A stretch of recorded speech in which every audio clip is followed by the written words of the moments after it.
Kumusta guys? Meron akong bagong napansin dito sa malapit sa amin. Malapit sa accommodation. Mga tools, mga heavy duty tools na makakatulong sa mga nagmemekaniko, karpentero, mga kung ano-ano pang mga tools na kailangan natin sa ating trabaho. Ayan o. May branch na rin pala dito. Akala ko sa Pinas lang meron. Ayan o. Tingnan. Yan. Kabubukas lang nito last Friday. Last Friday kabubukas lang nito. Ayan. Dito lang malapit lang yan sa ano namin. Nandito lang kami diyan sa likod na yan. Yan lang yung accommodation namin sa likod na yan. So malapit lang siya. Napansin ko lang to nung nakaraan dahil maraming tao.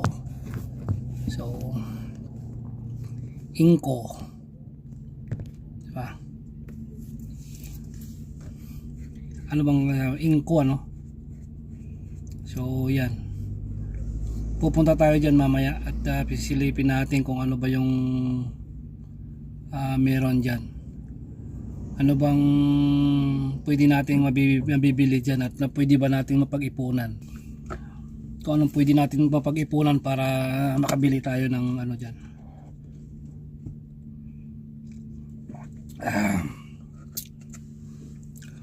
Sarap mamili dyan kasi Inco is isa rin sa branded na tumutumbas sa ano di ba, yung DeWalt at saka Makita. Yan, maganda na rin ang brand yan na Inco na yan napakatibay na rin ng mga yung Inco na yan.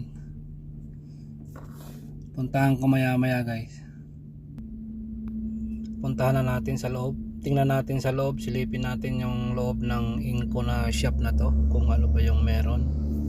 Pero hindi muna ako magbibideo sa loob dahil aalamin ko muna kung allowed o hindi.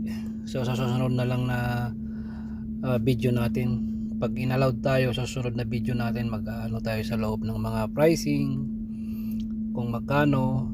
So alamin lang natin guys yung presyohan ngayon at titingnan natin kung ano yung nandito sa loob. Kaya nga tiningnan natin para malaman natin yung mga price, diba?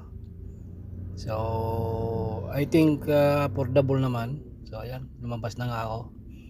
Nakabili ako ng sunglass guys, yung pang ano, bumalik tayo, pang heavy duty na sunglass. 21 minutes.